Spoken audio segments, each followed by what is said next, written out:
Alright, hey, welcome to the video. Basically, today we're going over the F4.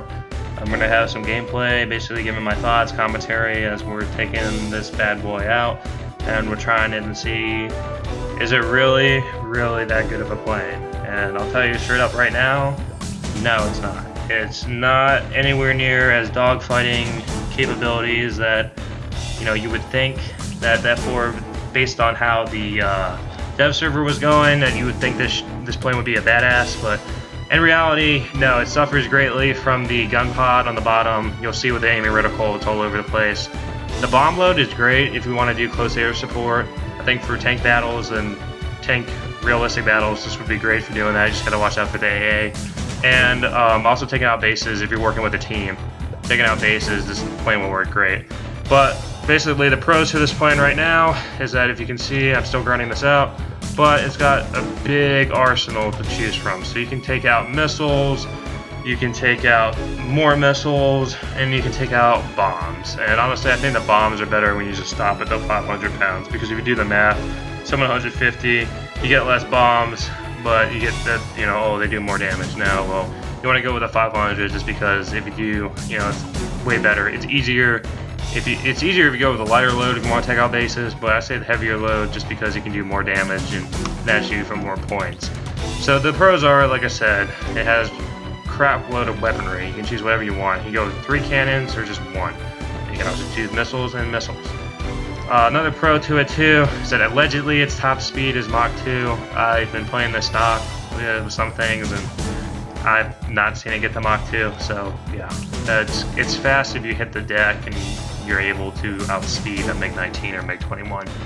Now let's go into the cons. So the cons basically, gun pod just screws you with your aiming reticle. It's just terrible. The plane cannot turn for crap, so if you try turn fighting, it won't work.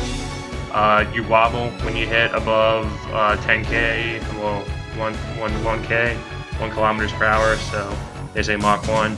And you can see it too in the video. I start wobbling around, it gets really annoying if you're trying to aim, trying to go shoot at someone. So without further ado, let's go into the gameplay. Alright, so this is the F4 Phantom, the mighty F4, the top tier plane for the United States. Tech tree, they're going down that. Look at that beauty right there.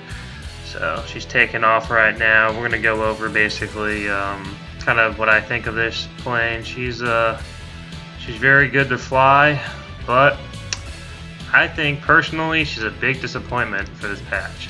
So the big problem with the F4 is that it's not going to be like this big dogfighter that a lot of people think it is. Like it's not, it's not going to go out there and start taking out MiG-21s and MiG-19s, like just being a beast. Like the problem with this is really the gun pod. If you can kind of look when I'm using the reticle, you see that the gun pod really itself is kind of like right below, like the reticle is right below where the circle is. The circle is usually telling you, hey, this is where I want the aircraft to go.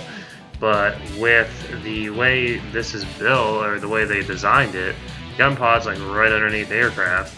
So you're gonna have to go and like follow, you're gonna have to like lead your shots a little bit. And it kind of gets annoying doing that a lot. And especially with dogfighting, it takes a lot of more time to get used to having that gun sight. Coming off of like flying P-51s or flying the Sabres and everything like that, you gotta have an idea where to aim because it's gonna be in the circle, but it's not. It takes a whole different skill of flying with this plane, and that's one of the big problems when it comes to dogfighting. It's just because you have to like learn how to aim, learn how to guide your shots. And honestly, with dogfights, especially with jets, you usually are flying around very quickly. You have a little bit of time to aim up, and kind of with this plane, you need to have this like, you have a lot of ammo. But you also need to, line up your shots. And lining up your shots, like I said, in the jet going 1,200 kilometers per hour, kind of gets crazy. So what I usually like to do, and a lot of people are like, ooh, ground pounding, but that's what I do in this jet. I like to ground pound just because it's fun. This aircraft, the F4C, is more of it's like an attack or a ground support, right? So it's not like the F4E where it has an internal gun pod. So F4E, a lot of like Ace Combat people would definitely know that plane. That's like coming off Ace Combat 4.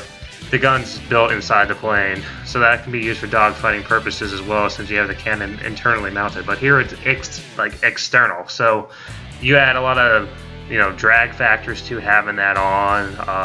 like I said, like when it comes to dogfighting, you're going to be going fast, and you're going to need time to line up your shots, and you know sometimes gun pod doesn't want to work with you.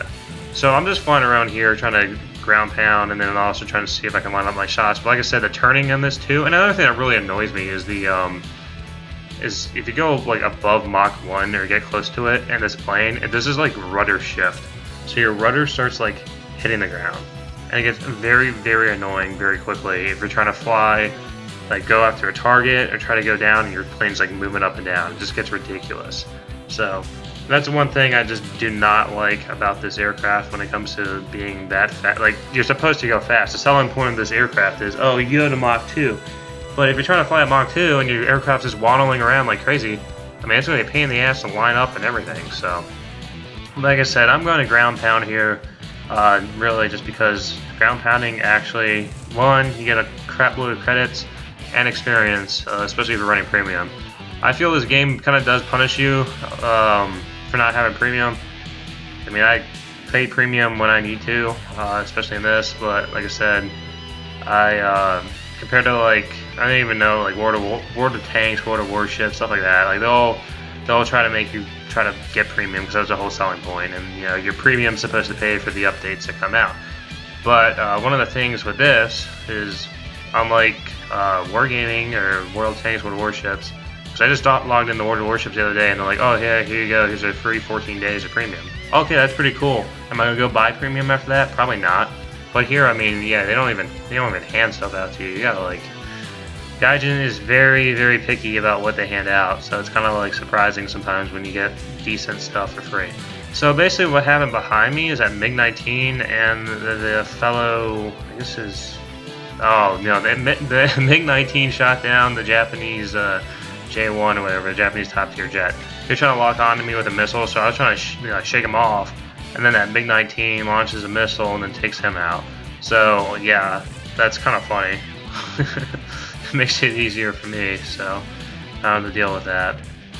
And you know what I'm trying to do is hit the deck and keep going on here and keep flying, just because, like I said, and the one thing too, my aircraft isn't spaded, and I know that's like, spading too is a big thing in itself in this because it takes forever. But I just noticed this aircraft is very disappointing when it comes to the speeds too.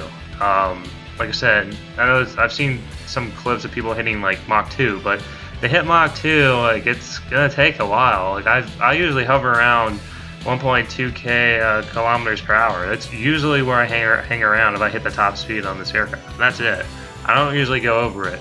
And you know, the MiG-19, they're probably gonna go and nerf it or do whatever they want with it right now, but that's always going to be a big competitor, because if he catches you in the low speeds too, like this plane can tear you apart. And that's one problem with this too, is dogfighting wise, this thing is not a turn fighter. I was reading something too, this thing should actually be used, F4 is actually used at like mid to higher altitudes, which we all know in the jet meta right now, and most of the meta in the game is usually people are ground pounding, or people like to fly low to the ground and dogfight. I haven't really went back to props, like the P-51s, the Dora D13 or whatever, because when I used to play those, it used to be high altitude, kind of was where everyone would go at.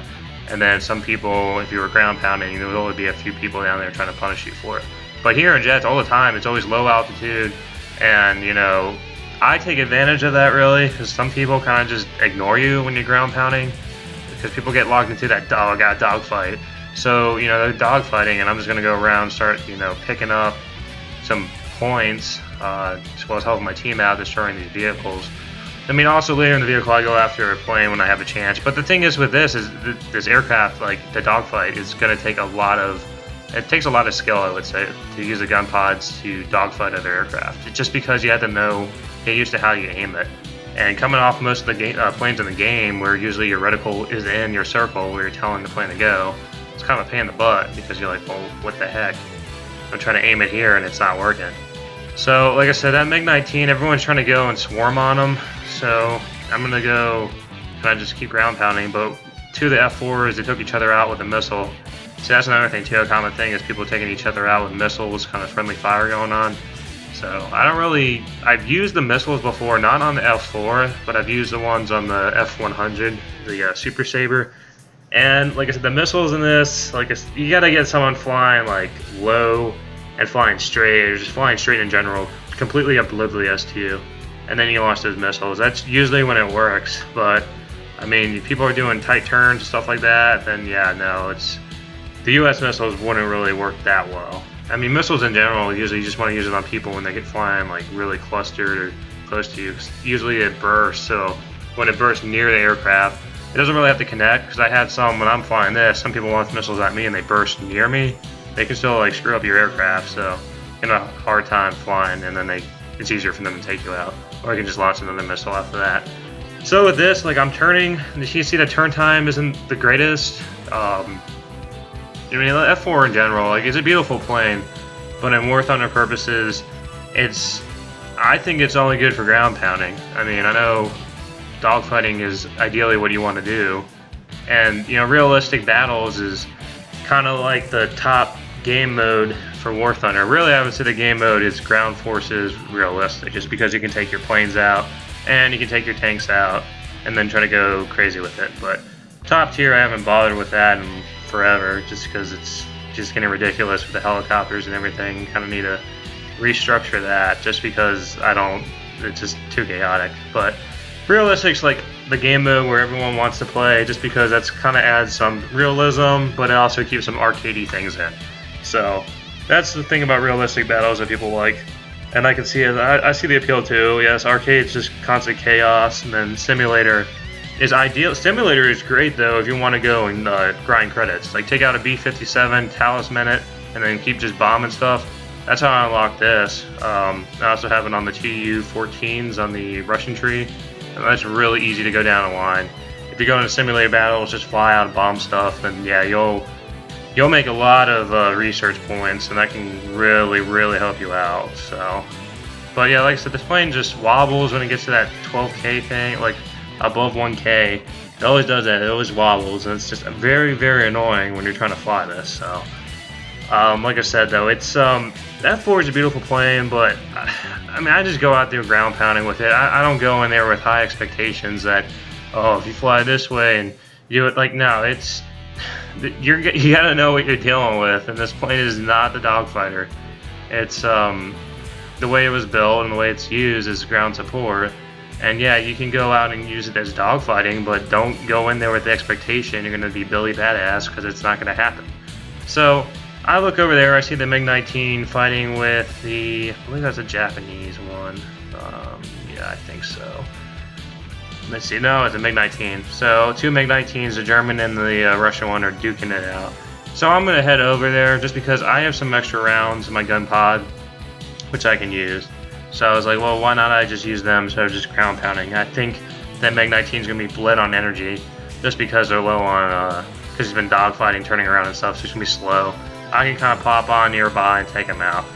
So this is the part where I'm talking about the guns. So you get a lot of ammo in this cannon. You really do. The other guy just crashes. The MiG-19's flying around there. So I'm going to try to lead him a little bit. See, I'm trying to bring that gun up, but it's only aiming one way. So this one I just spray here and I connect.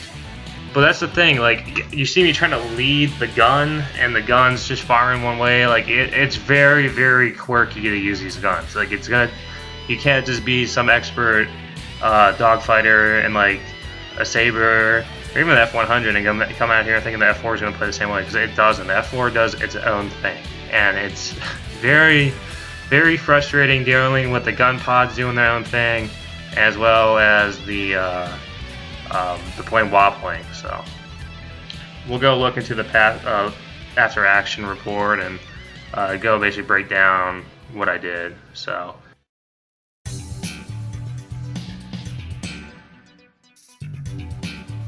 I mean, basically here you can see that I got number one on my team, 1 kill, took out a lot of ground stuff, went for bombing the bases. So with the 500 pounds I did that. Let's see what else. Yeah, so also another thing, like I said, the F4 is top tier right now, the best that the United States has to offer. So if you're going down this line, and you come all the way down here and you're like, oh wow, F4, but keep in mind, if you're a new player and you're just starting off, like, you got a long way to go. You basically have to start all the way over here and you keep going all the way down, and they keep adding more and more content. And the biggest problem I see is Yeah, they have the F4, the F86. You know, that would be your jet grinder. But if you're a new player, I mean, you know, you need to first learn how to use these to get all the way down here. You can't just hop into a jet and start expecting to kill everything. Because how this game works is that it's going to expect you to grind out every single one to get all the way down here to use this. They're not going to just let you say, oh, okay, I can select this and grind it, because that's how, you know, Gaijin wants to make their money, or how they retain their players, is you got to go through every single one. So if you're new and you're like, oh, I want to get the F4, keep in mind that you have to go through the P26 all the way down to the F4. And then keep in mind too, is that you have these premiums along the way. And the premiums, yeah, they're good. I mean, I played the game back in, I think, 2012 when it was first starting, and then they did the whole rework. Because the tech tree used to be totally different. I think it was based on Birds of Prey. So I remember playing that back then. Not Birds of Prey, but the tech tree being, it was like rank 1 to 20, and it was broken up in different ways. But the thing is with here is that the F4, yeah, all the way at the bottom, you're new, you want to go try it out. Like, it's you're gonna have a long road ahead of you to get there. And the thing is these premiums they had, I haven't really, the F89 I haven't really heard things about it, but I don't like the pay gap thing, because it's encouraging you to buy both. And I mean, the F89, just that BR 7.3, I think you're gonna have to face, let's see, at 7.3, well, this one's gonna be annoying, because that's basically the German premium that has missiles, but they upped the BR on that. That used to be 7.7. And that's another thing to keep in mind when you're buying premiums in this, is that Gaijin reserves the right to go and change the BR. So multiple times have I had premiums that they were good when they first came out, then they move them around. It's not like Wargaming where they'll get you a premium and they won't mess with it in fear of people like charging back and stuff. Gaijin's going to do what they want to do, and that's the one thing you got to deal with with the company, the small family company about. So yeah, so is F4 worth it? Is it worth it going down the entire tech tree just to get it? I mean, if you play War Thunder and you start off over here and you're like, oh, I'm hooked, and you really want to go for it, go for it. But I mean, if you value your time and you're not having fun, then I wouldn't bother with it. And if you are kind of in the middle, or you're around here and you want to get this, slap a talisman on the B-57s, one of the two. You can take out both. Go to simulator battles. I got this in like 2 or 3 games. It was pretty simple. Kind of have something on in the background and then you go for it. So, but that's it.